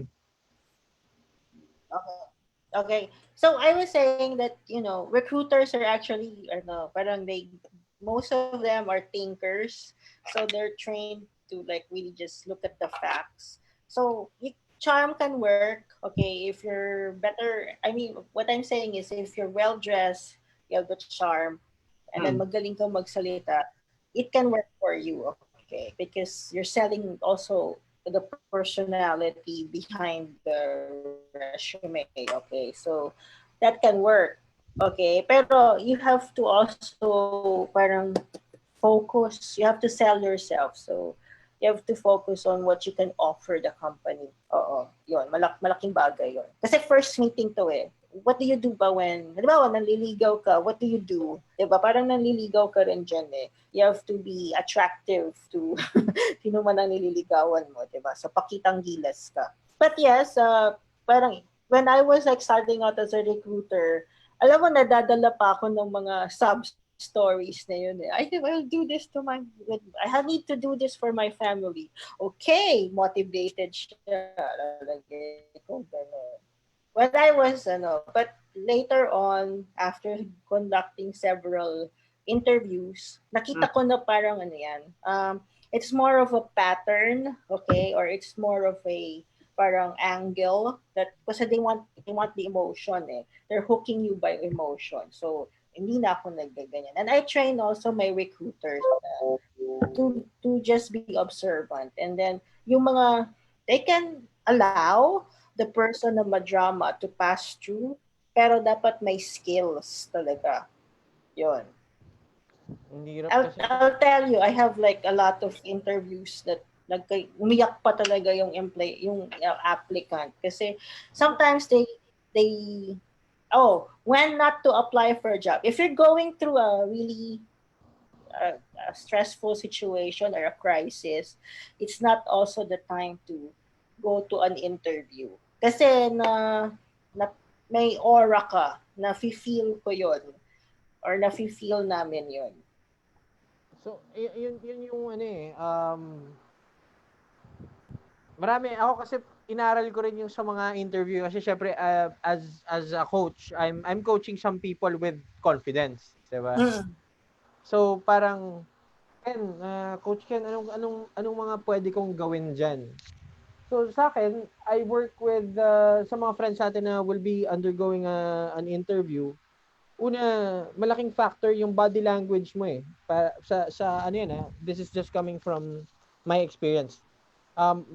Yung body language mo plays a very, very big part kasi yung mga nag-i-interview are talking to hundreds of people on a daily basis eh.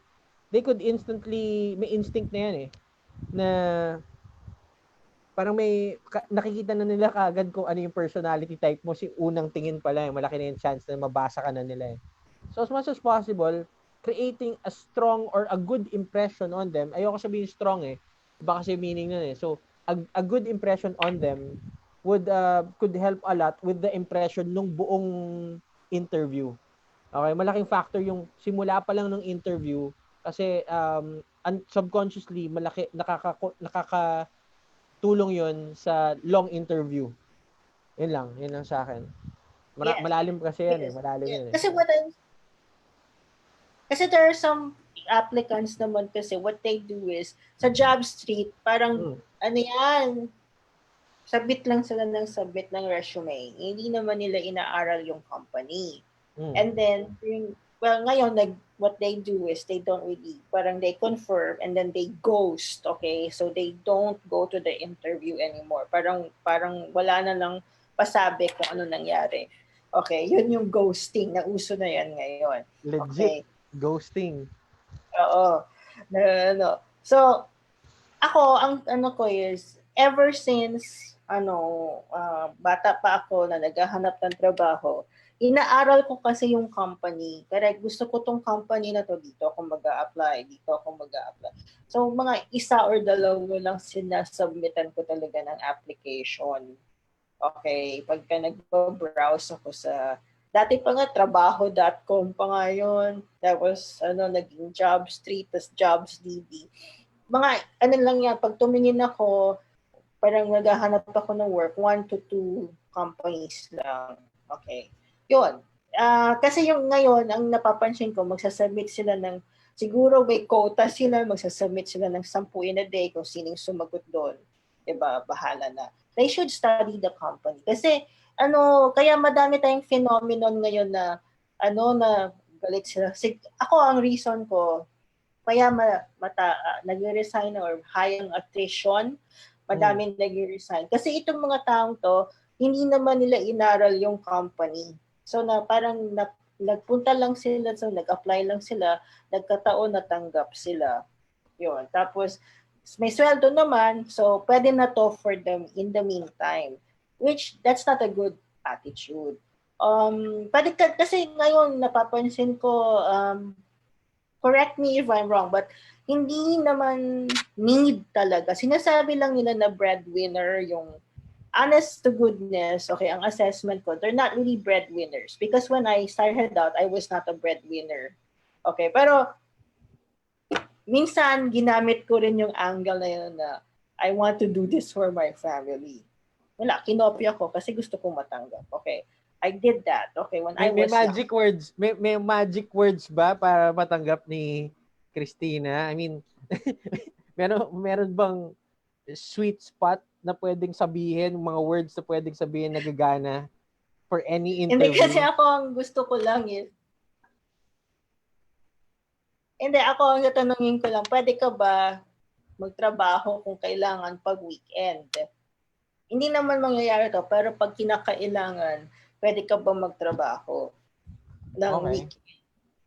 Tapos pag sinabi, kasi malalaman mo naman kasi it's the way they say it Kasi yung iba, ang description ko, kasi alam mo na hindi sila nagsasabi ng totoo kasi when they say it, hindi buo yung pagkasabi.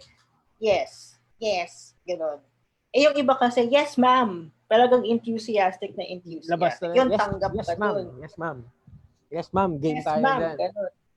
Okay. So yun, importante yung energy. Excitement din, di ba? Excitement. So, hindi magic word, magic action. Yeah, yung energy mo, ang tawag ko doon aura, okay? Hindi ko kasi ma-describe kasi parang kung wala naman siyang kabuhay-buhay na magsabi yes, gano'n. Ano ba 'yan, 'di ba? Mahirap na kung sa pagsagot pa lang niya wala nang buhay, might as well dun sa trabaho. So medyo dun pa lang subconsciously nagko-communicate na sila, no? Yeah. Yun, take note guys, very very important. Kasi ako diba? Paano kung diba pagka nag-uusap tayo, Chris, kaya mo bang gawin to? Pag sinabi ko, pag hindi ko talaga kayang gawin, hindi ko sasabihin. Pero magde-decline ako. Pero ikaw, sabihin mo sa akin, Chris, kaya mo bang gawin? Sabihin ko, yes. Walang energy, diba? Yes. Diba? Mahirap na yan. Iba yung dating Walang kabuhay-buhay. So, kahit yes, may quote dyan na coming from our good friend Dr. Strix, a weak yes is a strong no. Yes. Yes talaga, diba? Sagot ko. Kasi diba, ako kasi, kahit nag-interview na yung staff ko, ini-interview ko pa rin. Kasi, tinitingnan ko kung tama yung assessment ng staff ko. Okay. And then, ako kasi more of the body language and yung intonation, yung aura, yung oral niya, intonation niya. Kasi alam mo naman kung buo yung loob niya. For me, yun lang. Kasi before ko sabihin yung job offer, kung yun. So, importante sa akin yun. Yeah, ito, may question again tayo coming from Jem. Jem, thanks for the questions by the way. And kay Kayo tsaka kay Kimo rin. Miss Chris, paano minamanage ng HR yung exit interviews na specifically nagbabadmouth ng boss? Or basically telling na aalis sila because of the boss or perhaps toxic na colleague? Paano hinahandle yun? Yeah. Kasi yung ako, meron kasing standard exit interview which is actually a feedback. Parang kinukuha mo na lang yung feedback. Pagkagalit sila sa boss nila, tinatanong ko, what are your suggestions? Okay, like if this boss was your friend, how would you advise this boss to handle you? Okay? Parang ganun. Parang ano dapat ang nangyari? Okay? Kasi kung nag-away sila ng boss niya, okay, so obviously, negative na yung feedback sa company nun. So I would just ask them, kung obvious naman kasi makikita mo naman yung mga memos and yung investigation and whatever. So, tatanungin mo na lang siya na ano ba ang dapat naming ginawa para ma-manage tong situation na to, na hindi ka mag-resign. Tapos kung gusto pa rin niya mag-resign, kung gawin namin yan, mag-resign ka pa ba? So parang we just probe kung gaano siya kabuo yung decision to resign. Kasi kung gusto naman talaga niyang mag-resign, hindi naman namin pipigilan. Pero baka naman mas safe pa. Yun yung stand ng HR palagi. Yun. Tapos kakausapin din namin yung boss na ito yung sinabi niya, what will you aabot. do? Aabot din. Aabot. Hindi, parang sugar-coated na lang yung sabihin na lang. Like, kasi dapat, alam mo, we talk to the person, pwede naman pala siya magstay basta may certain changes lang. Can you manage naman to do these changes? Parang gano'n. Kung talagang very, very malalim, alam mo yon, yung hindi na talagang hate nila yung sinabi, pwede namang, okay na yan, payagan na mag-resign. Pero kasi gusto nga namin ma-save pa kasi mahirap din mag-recruit, di ba? Mahirap din mag-train ulit. So, ang HR palaging nag-a-ask lang yan ng feedback at tinatanong, desidido ka na ba mag-resign? Malaking factor nun, no? You want to, syempre, company yan eh. I mean, there's a lot of money invested. Hindi lang money, time eh. Time is also invested in a person when you go in a company. Diba? So, mahirap din talagang mawala. So, may instance ba nung nagbigay sa mga co-HRs din na pag nagbigay ng feedback si co-HR dun sa boss, kasi kumari umalis na yung empleyado umalis na. May mga naging violent reaction yung manager or yung boss in regards to that situation? Okay, meron naman. Pero ang ginagawa kasi, kaya nga ang ginagawa ng HR doon, pinagbabati sila before umalis yung tao. Kasi it solves the problem kasi na kasi syempre hindi mo naman makokontrol yun, pero baka hindi bigyan ng approval yung clearance form ng tao, 'di ba? Or biglang i-delay yung pag-sign ng clearance ng tao. So pinagbabati na ng HR yun before umalis yung tao. Parang kumbaga, hindi kayo nag-decide na siya mag-resign, pero can we just talk about it para walang bad blood? Okay, yeah. Ito mas tricky Medyo naglalaro lang yung utak ko, Chris Paano kung office relationships, nag-shota nung boss yung empleyado and alam mo, meron kasi kaming rule Alam mo yung office relationships na yan, tricky part yan. Kasi, tricky yan tricky. Alam mo kasi minsan, yung owner, ayaw niya na may office relationships, pero hindi nakasulat sa policy. Problema doon. Parang, malisyoso lang yung owner. Malisyoso lang yung owner, pero hindi naman siya gumagawa hindi naman niya pinapasulat na bawal magka-office relationship, bawal magka-boyfriend, bawal magka-ano. So, kasi sa akin kasi dapat lahat ilagay mo sa policy. Ngayon, kung may mga ganyan na office, ayaw mo pala magka-boyfriend yung mga magkaroon ng relationships yung mga tao dito. Dapat you have to be fair to your people. Ilagay mo sa policy para ma-explain mo ito yung policy. Ngayon, yung iba kasing owners, wala naman sa policy pero may ibang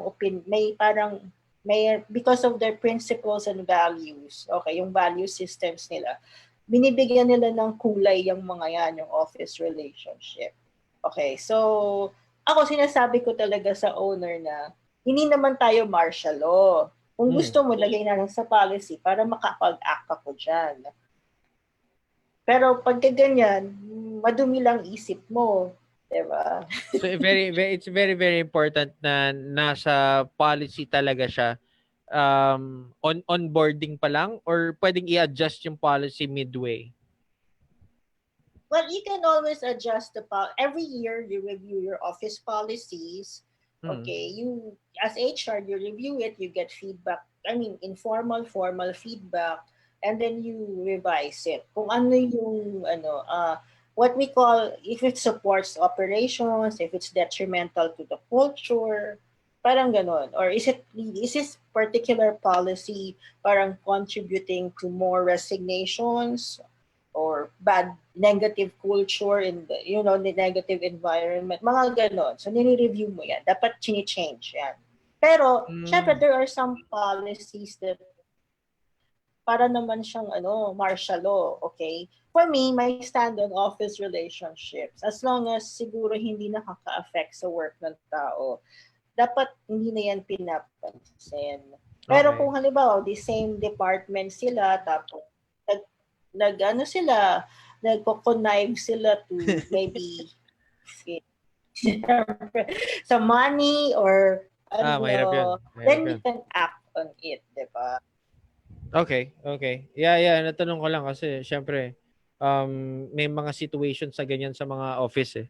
So well, actually, I met my husband at work, okay? So oo. Ayos yun. Yun din kasi some of my friends kasal lang ngayon. Yeah, they met, magkasama sila sa team. Ganun yung setup. Pero hindi siya boss employee. They were magka-team sila talaga. Tapos na-develop sila kasi may mga outing out of town, mga ganun. So, yeah. So, sige, Chris. Actually, maganda nga kung ano? Maganda nga kung meron silang boyfriend. Maganda nga kung may boyfriend or girlfriend siya kasi that can be also a support system. Parang hindi siya mag-resign kasi may boyfriend siya doon or may girlfriend. Diba? So, malaking factor yan. So, pag umabsent yung isa, alam na kung sinong tatanungin. Asan yan? Di mo masok sa ako. Hello? Yeah. I'm here. So, Chris, in regards to, do you have any upcoming plans or anything that you want to promote? Right now, right now wala naman. I'm still just doing some work at home. As I've said, I'm recovering from surgery.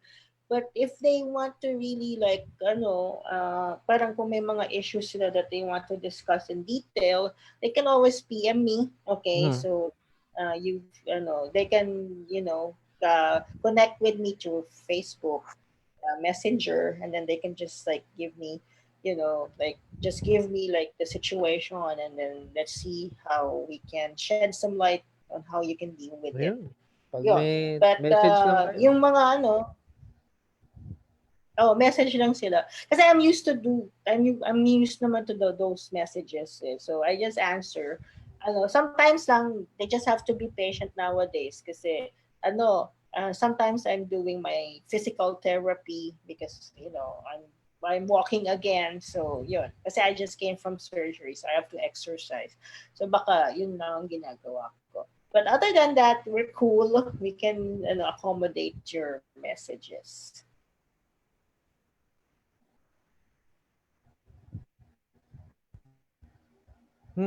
Biglang nawala si Chris. Pero, yun guys, I mean, it's been a good session. Yun, balik na. You're back? Wala pa. Hello? So, yun nga.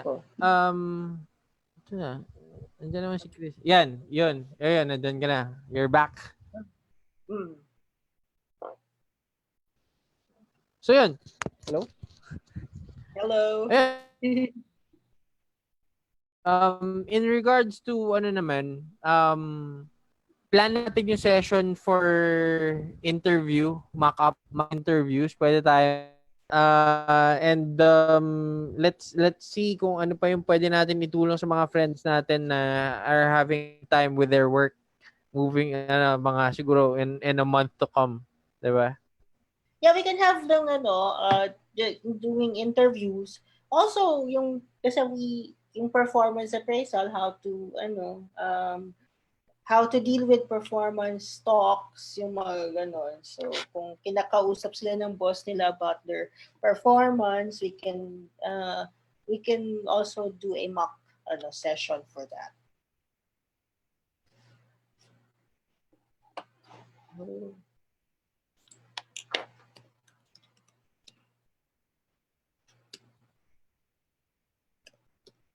Hello? Chris. I'm back. Ako naman yun nawala. Can you hear me? Yeah, bumibigay na talaga. Oh, pero lumalaban pa rin tayo, syempre, 'di ba? Game lang. Game lang. Pero yun nga, plan out natin. I think we could do that yung collab in regards to working with interviews. So set up natin yung session na yun siguro next couple of weeks from now. Okay. Yeah. Ano pa nakikita mong concerns na pwede natin pag-usapan moving forward? Okay. Maybe performance, yun nga, I mentioned briefly about performance talks. Okay, yung pagka performance appraisal ka na. Okay, so usually kasi mga tao pagka nakarinig ng negative feedback na nade-demotivate na, performance management or performance talks, they're just there to, help you improve your performance. I think it depends on how it was delivered, diba? Like, syempre, dapat it has to be in a manner na very tactful, diba?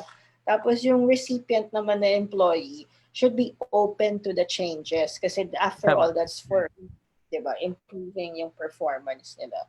Kasi yung iba kasi pagka performance appraisal, nakarinig lang ng negative feedback na demotivate na, gusto na umiyak, gusto ayaw na magpakita sa office, gano'n. Gusto na mag-resign. That should not be the case, okay? That's for your own improvement, okay? So, dapat hindi nila isipin na designed yun to torture them. It's designed to, monitor their performance and kung ano pa yung pwedeng magandang gawin. Yun dapat yung attitude nila.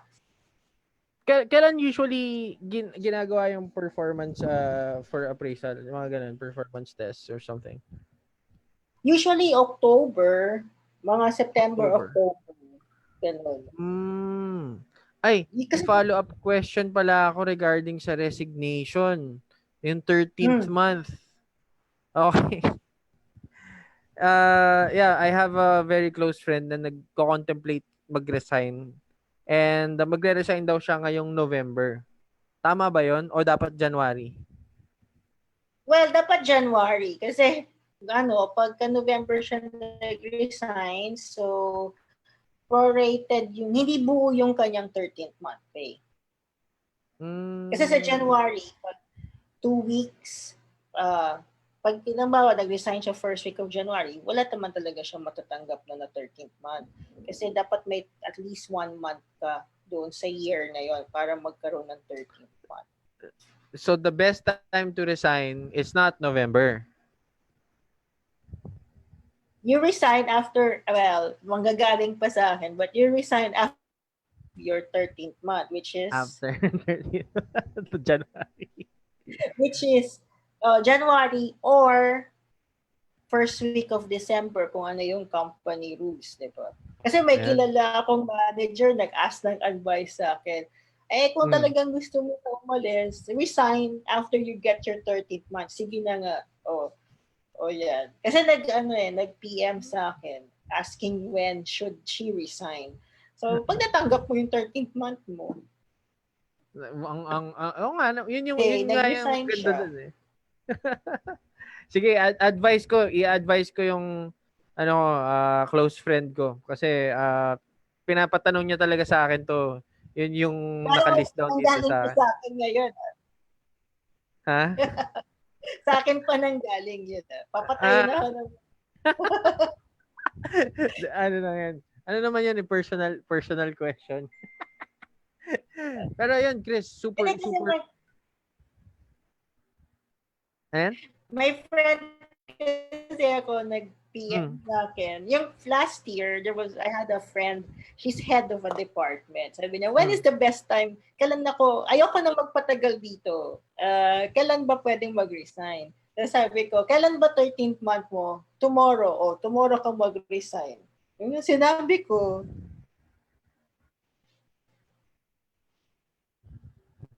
Yeah. Nag-on and off yung internet.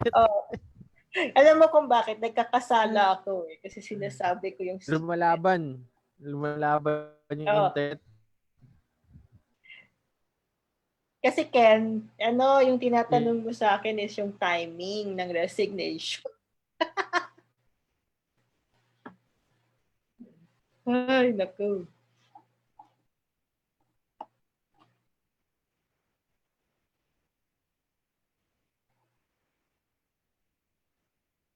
Challenge. Ang saya. Okay, hello. Lumalaban yung internet natin. Ayun, yun. Yun yan, sabi ng friend mo. Hindi kaya ganyan. Hindi, pagkatanggap niya, natanggap niya yung 13th month niya ng ng 1 o'clock. 1:30, binigay niya yung resignation niya.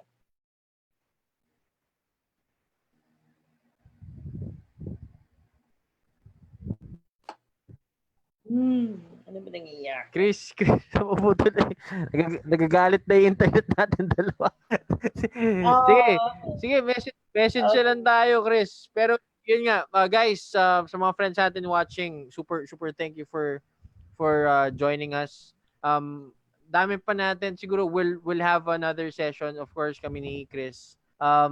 We'll talk more deeper into mga situations. Yung mga friends natin na nag-ask ng questions kanina, super thanks for sharing your situations din. Super happy kami doon. Hope na marami din natulong si Chris dun sa inyo. If you have any questions, you could find Chris, yun nga, nakalink naman yung page, nakalink din yung group. You could see Chris also sa lahat ng mga HR groups dito na she's super active in helping people. So if you have any questions, when she's not doing therapy, sasagutan mo sa questions nyo. Diba? So Chris, any final message for our guests? Wala. No, they can just message me if they have some concerns they want to discuss in detail. Okay? So, yun. I'm available naman, but if I say I'm busy, I'm doing something, then I'll reply naman within the day. Wala namang problem. Yun guys, I mean, ako sa akin personally, sa mga friends na nagpatanong sa akin, natanong ko yung mga tanong nyo tinanong ko talaga yan. hope natulungan kayo masagot, di ba? Chris, super thanks super for your time, for joining for this session. Super appreciated. Kahit yung may technical difficulties tayo, I mean, laban tayo kasi guys, ang goal naman talaga namin ni Chris, as we always talk, is to share not just information but also experience, not just from us but also from what we've learned from other people. So we're always glad to help. Yun lang. So Chris, thank you again. Have a great night there. Okay, thanks Ken also. Bye guys. And then thanks to those. Bye-bye. Bye. Good night. Bye.